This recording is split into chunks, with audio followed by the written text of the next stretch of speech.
Hello guys, आपका स्वागत है हमारे नए वीडियो में। आज हम जो है घूमने जाएंगे मंडोर गार्डन, जहां रावण का ससुराल है। यानी ये जो मंडोर गार्डन है, पहले क्या था, रावण का ससुराल था। और वहां हम मंडोर गार्डन भी घूमेंगे, साथ में हम म्यूजियम जो बना हुआ है मंडोर गार्डन में, वहां भी घूमने जाएंगे। हम चलते हैं जोधपुर के मंडोर गार्डन में और वहां पर देखते हैं कि हमें क्या क्या चीज़ें देखने को मिलती हैं। तो चलिए दोस्तों, हम वहाँ चलते हैं। तो फाइनली गाइस, हम आ चुके हैं मंडोर गार्डन। ये है दोस्तों, सबसे पहले हम मंडोर म्यूजियम घूमेंगे, फिर मंडोर गार्डन घूमेंगे। म्यूजियम बहुत बड़ा है दोस्तों, घूमने में थोड़ा टाइम लगेगा। हमने टिकट ले लिया है, चलो वापस ले लेते हैं। अब हम अंदर आ चुके हैं। टिकट लगता है दोस्तों, मेरे से अभी टिकट लिया गया 25 रुपये। हम अंदर आ चुके हैं। देख सकते हैं पूरे जो बिल्डिंग्स, आपको जो इमारतें दिख रही है, पूरी लाल पत्थरों से बनी हुई है।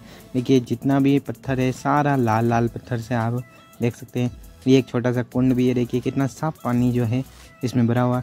एक नाग कुंड भी है, जो भी दिखाएंगे। वहाँ माना जाता है कि हाँ भाई, नाग जो है वो आता है, कभी कभी नाग आ जाता है, वो भी आप देखना। अभी इससे पहले आप देख सकते हैं पूरा जो मंडोर म्यूजियम में देख सकते हैं। ये देखिए नाग कुंड, आपको यहाँ से लिखा हुआ दिख रहा होगा, नाग गंगा नाम से नाग कुंड बना हुआ है, वहाँ भी हम चलेंगे। तो सबसे पहले आप देख सकते हैं पूरा मंडोर गार्डन। अब हम नाग को गंगा आ चुके हैं। देखिए यहाँ से माना जाता है कि नाग आता है पानी में, कभी कभी दिखाई दे देता है। अब हम जो है संग्रहालय के अंदर जाएंगे। तो संग्रहालय जाने का रास्ता वो सामने है। चलिए हम ऊपर की तरफ चढ़ते हैं। देखिए बहुत बड़ा संग्रहालय है दोस्तों। ये तो केवल मंडोर गार्डन का संग्रहालय है। मंडोर गार्डन बहुत बड़ा है दोस्तों।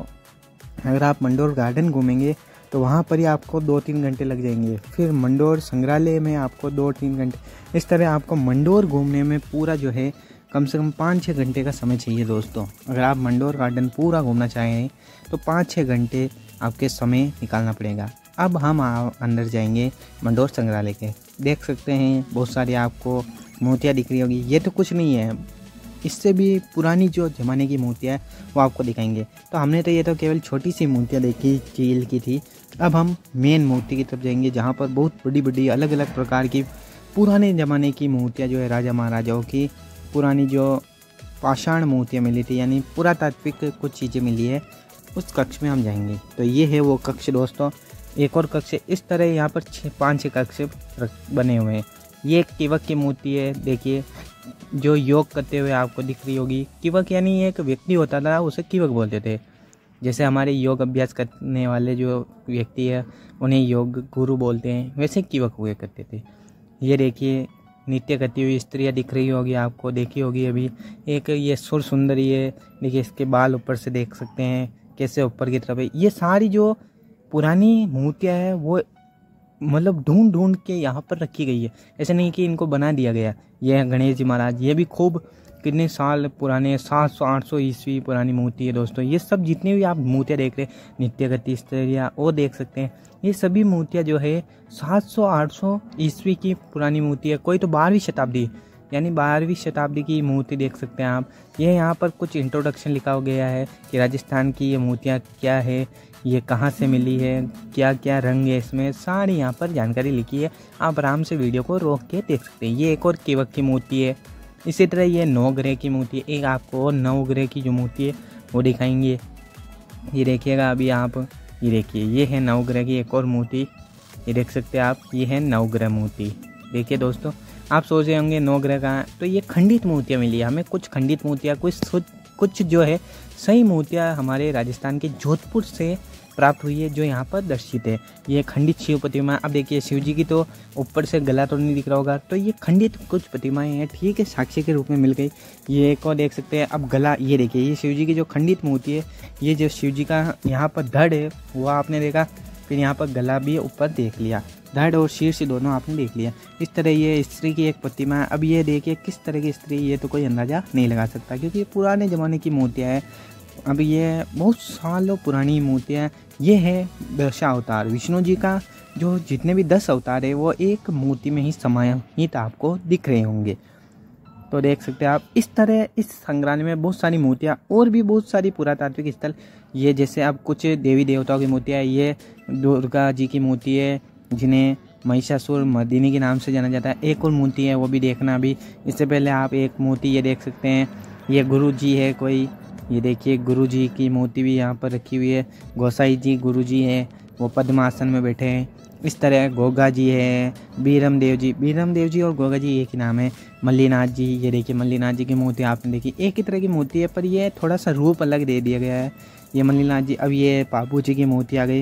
ये सभी 17वीं 18वीं कोई 12वीं शताब्दी 9वीं शताब्दी की अलग अलग मूर्तियाँ है। ये आप देखना वीरम जी यानी ये गोगा जी की मूर्ति आप देख सकते हैं। वीरम जी गोगा जी को ही कहा जाता है। यह हड़बू जी सांकला, हड़बू जी की भी मूर्ति यहाँ पर रखी गई है।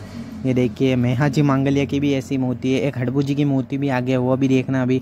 ये है ब्रह्मा जी जो पद्मासन यानी हम कहते हैं ना पाँव बांध के बैठना, वो आसन में बैठे हैं। ये चतुर्भुज गणेश जी है, 4 भुजाएं वाले गणेश जी है।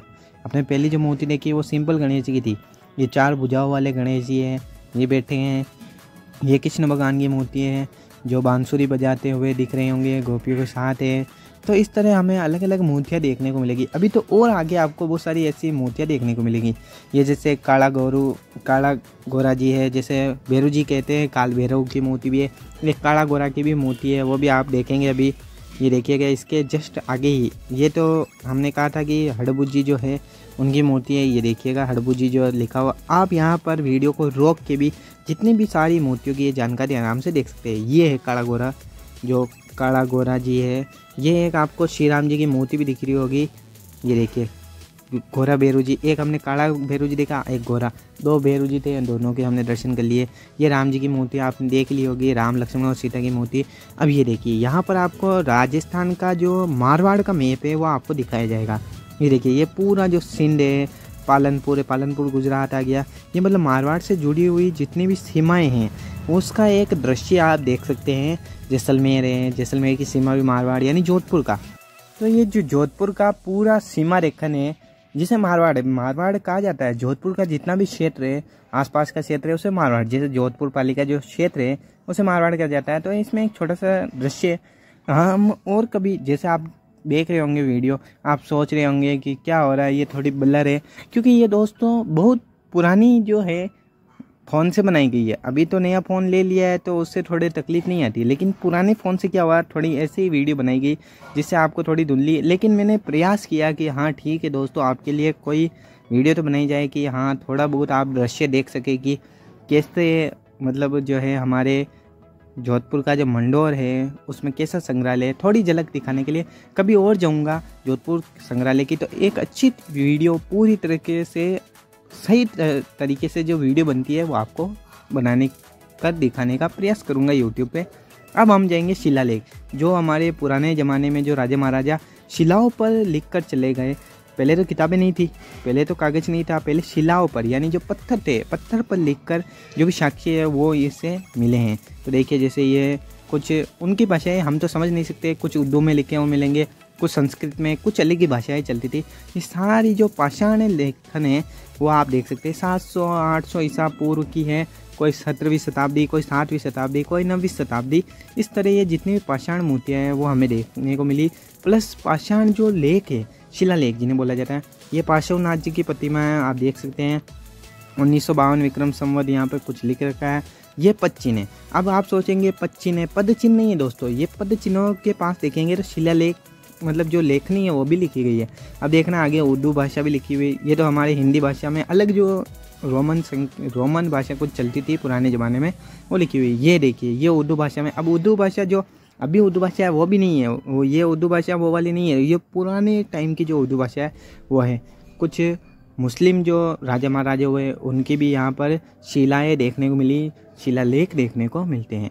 अब ये कुछ और मूर्तियाँ हैं, देखिए दोस्तों आप देख सकते हैं। ये ब्रह्मा जी, विष्णु जी, महेश जी यानी कुछ देवी देवताओं की मूर्तियाँ हैं। अगर हम कहें तो ये 8वीं शताब्दी की एक विष्णु जी की प्रतिमा है। ये एक और प्रतिमा है जो हमारे शिव जी महाराज की है, शिव प्रतिमा है दोस्तों, ये भी 8वीं-9वीं शताब्दी की। ये देखिए शिखर भाग में ये नरसिंह जी की, जो हमारे नरसिंह भगवान हुए हैं उनकी प्रतिमा है, जो मदन करते हुए दिख रहे होंगे।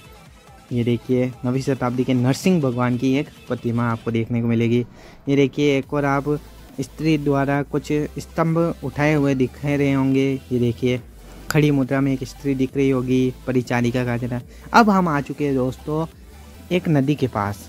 वहाँ संग्रहालय में ये नदी है दोस्तों, जिसमें आपको बहुत सारी मछलियाँ दिख रही होगी। ये देखिए दोस्तों, आपको वीडियो सही से नहीं दिख रही होगी। ये क्या पूरा पैक कर रखा है। अब क्यों पैक कर रखा है? फर्स्ट पॉइंट, क्योंकि दोस्तों अगर ये पैकिंग नहीं होगी तो आप नदी में गिर सकते हैं, दुर्घटना भी हो सकती है। इसलिए यहाँ पर जालियाँ लगाई गई है और आसपास दीवार है तो कोई दिक्कत नहीं है, आगे जाली लगाई गई है। और मान्यता भी है दोस्तों कि यहाँ पर ये देखिए आपको कुछ सिक्के दिख रहे होंगे। अगर नहीं दिख रहे हैं तो अभी ध्यान से देख लीजिएगा दोस्तों, देख सकते हैं आप। ये देखिए मछलियाँ तो है ही है, प्लस यहाँ पे कुछ सिक्के डाले जाते हैं, 1 रुपये 2 रुपये। यहाँ पर नोट नहीं, सिक्के डाले जाते हैं। क्यों दोस्तों? कहीं पर भी आप जाते हैं किसी भी मंदिर में देखिएगा, बहुत सारे ऐसे मंदिर हैं जहाँ पर सिक्के उछाल कर नदी में फेंक दिए जाते हैं। यहाँ पर ये छोटी सी नदी है, कुंड बना हुआ है एक तरह से। ये देखिए एक सिक्का भी फेंका गया। तो मान्यता होती है कि हाँ भाई, अगर मैं इसमें नदी में सिक्का डालूंगा तो मेरी जो भी इच्छा है, मनोकामना है, वो पूर्ण होगी, भगवान उसे सुनेंगे। ये देखिए, ये देख सकते हैं बहुत सारे सिक्के डाले गए। यहाँ से नीचे भी डाल सकते हैं और बहुत सारी मछलियाँ भी आपको दिख रही होगी। ये देखिए बहुत सारी छोटी छोटी मछलियाँ, काले रंग की जो मछलियाँ हैं वो आपको दिख रही होगी। अब हम चलेंगे संग्रहालय के अंदर। अब यहाँ पर कुछ तस्वीरें हैं वो आपको दिख रही होंगी। ये पुरानी चीज़ें, मैं कह रहा था दोस्तों कि यहाँ पर मोतियाँ नहीं, बहुत सारे जो पुराने आइटम, जो पहले पूरा पाषाण काल, अब तो ये नव पाषाण काल आ गया, नए युग आ चुका है। पूरा पाषाण काल जो पुराने ज़माने में यूज़ की जाती थी, बहुत सारे मिट्टी के बर्तन। ये देखिए कृष्ण भगवान की एक प्रतिमा भी दिख रही होगी आपको, अभी पास से दिखाएंगे। ये छोटी सी प्रतिमा है, आगे और बहुत सारी कृष्ण भगवान की प्रतिमाएँ। जितने भी हमें पुरानी वस्तुएं, चाहे वो तांबे की हो, पीतल की हो, जितनी भी पुरानी वस्तुएं मिली है वो यहाँ पर संग्रहालय में संग्रहित की गई है। आप आराम से देख सकते हैं दोस्तों। देखिए बहुत सारी जो यहाँ पर कुछ थालियाँ, कटोरी, गमले, गुलदस्ते सारे यहाँ पर। ये देखिए एक जो है ये मंडोर में ही मंदिर बना हुआ है, इसके भी आप दर्शन कर सकते हैं। मंडोर कभी आइए, जोधपुर मंडोर में आइए, घूमिए, बहुत शानदार है यहाँ पर। आपको बस ये थोड़ा ध्यान रखना है कि आप जो भी सामान लाए उसकी थोड़ी रखवाली स्वयं करिए। बच्चे को भी ध्यान रखिए क्योंकि यहाँ पर बहुत सारे बंदर घूमते हैं। यहाँ पर पार्क है तो यहाँ पर क्या बंदर बहुत सारे हैं दोस्तों, थोड़ा ध्यान रखना पड़ेगा आपको। बस यही है, जब मेन गेट से आप घुसेंगे तभी आपको बंदर दिखने शुरू हो जाएंगे। ये देखिए ये तांबे की जितनी भी वस्तुएं आपको दिख रही होगी, कांच में पैक किया गया है ताकि इन्हें कोई छुए नहीं, ख़राब नहीं हो जाए, क्योंकि बहुत साल पुरानी है दोस्तों। तो ऐसे संग्रहित करना बहुत मुश्किल कार्य है दोस्तों। ऐसे आप सोच रहे होंगे कि हमें यहाँ पास से क्यों नहीं देखने दिया था, तो पास से इसलिए नहीं देखने दिया जाता क्योंकि अगर आप इनको छुएंगे तो इनके क्या जो रूप होता है उसमें थोड़ा बिखर जाते हैं। मतलब जैसे आपने छुआ तो इसके कलर जो है बहुत सारे पुराने हो चुके हैं, नए कलरिंग की गई है, तो इस तरह ये क्या कलर भी उतर सकता है, थोड़ा डेंटिंग भी आ सकती है। इसलिए अभी एक आपको मोती भी दिखाऊंगा जो राजा महाराजा की है, देखना। अभी उस कक्ष में चलते हैं। इस तरह इसमें क्या बहुत सारे कमरे बने हुए हैं, कम से कम 20-25 कमरे बने हुए हैं दोस्तों, जिसमें अलग अलग घूमना पड़ेगा। तो थोड़ा टाइम इसलिए लग रहा है दोस्तों। आप सोचेंगे कि इतनी लंबी वीडियो कैसे हो रही है, तो हमने अलग अलग कक्ष घूमेंगे, तो उसमें टाइम लगेगा। अब चलते हैं उस मोती वाले कक्ष में। सबसे पहले तो हम ये वापस एक कांच वाला, ये देखिए मैंने कहा था ना आपको कृष्ण भगवान की मोती दिखाओ। ये देखिए ये है विष्णु भगवान। जय हो विष्णु भगवान की, बोल दीजिए जय हो विष्णु भगवान की। अब हम चलेंगे उस मोती वाले कक्ष में जहाँ पर आपको एक राजा की मोती दिखाऊंगा। ये देखिए दोस्तों, आप देख सकते हैं एक राजा की मोती है। अब आप सोच रहे होंगे कि वो मोती पूरी क्यों नहीं दिखाई गई, तो मोती इसलिए पूरी नहीं दिख पा रही क्योंकि वो भी एक तरह से खंडित मोती थी। लेकिन आपको ये जो दूसरी मोतियाँ दिख रही है वो पूरी तरीके से सही है क्योंकि इनका संरक्षण किया गया है। ये देखिए एक महिला है, ये मटकी बनाने वाला जो कुम्हार है वो दिख रहा होगा, इसके पास बहुत सारी ऐसी अब बड़ी बड़ी मोतियाँ दिख रही होगी। ये तो स्टील के जो हम कहे तो चरी है, जो स्टील होती है उसकी चरी है। अब आगे चलेंगे तो कुछ महिलाएं, वो देखिएगा एक महाराज भी है, वो बैठे हैं सिंहासन पर, अपने जो दरबारी है उनको कुछ बात कह रहे हैं। ये देखिए तलवार ले रखी है हाथ में, ये इनके थोड़ा मतलब हवा कर रहा है। इनका दरबार ही है तो हवा तो करेगा ही, महाराजा का सेवक है, सेवा करो भाई महाराज की। ये देखिए ये नृत्य करती हुई महिलाएं हैं, कुछ युद्ध जैसा आभास हो रहा होगा। देखिए इन्होंने कुल्हाड़ी ले रखी है और ये महिलाएं जो है चरी लेके जा रही है। अब क्या पता क्या है, ये तो हम पूरी हिस्ट्री जानेंगे तभी पता चल सकता है दोस्तों। एक एक जो तस्वीर है ये जोधपुर से जुड़ी हुई जो है वो कहानी है दोस्तों। ये महिलाएं कुछ नृत्य कर रही है। ये देखिए ये लाठी बरसा रहे एक व्यक्ति पर, ये व्यक्ति कह रहा है ढोल बजा रहा है। अब क्या पता क्या है, ये तो हमें इतिहास जानने पर ही पता चलेगा। ये देखिए एक जनाना महल मंडोर जो है इसके बारे में लिखा हुआ है कि क्या चित्रित है क्या है। आप आराम से वीडियो को रोक कर पढ़ सकते हैं, अगर हम पढ़ेंगे तो थोड़ा टाइम लग सकता है। अब हम आ चुके हैं कुछ मानव से संबंधित कक्ष में, जिसमें आप देख सकते हैं ये मानव का पूरा शरीर का पाचन तंत्र जो समझाया गया। ये जो है आप देख सकते हैं पूरा मानव का शरीर है, उसमें क्या क्या ये देख सकते हैं पूरा मानव शरीर दिखाया गया है। एक आपको देखिए ये हड्डी दिख रही होगी सिर की, कान की जो संरचना है वो है। ये देखिए कैसे उसके चेचक रोग हो जाता है वो है। ये एक गमला है, ये है शत्रुमुख का अंडा, एग ऑफ रिचर्ड। और ये हम आ चुके हैं अंतिम कक्ष में। ये प्लेटो वाला कक्ष है जो पुरानी प्लेटें मिली है। ये कैलेंडर पुराने ज़माने के। तो बस दोस्तों आज के लिए तो इतना ही। बस आज हमने घूम लिया मंडोर का ये संग्रहालय। आपको वीडियो कैसी लगी? वीडियो को लाइक करना ना भूले, चैनल को सब्सक्राइब कर लीजिएगा। और अब की बार मैं जाऊँगा मंडोर तो आपके लिए पूरी वीडियो बनाने का प्रयास करूँगा।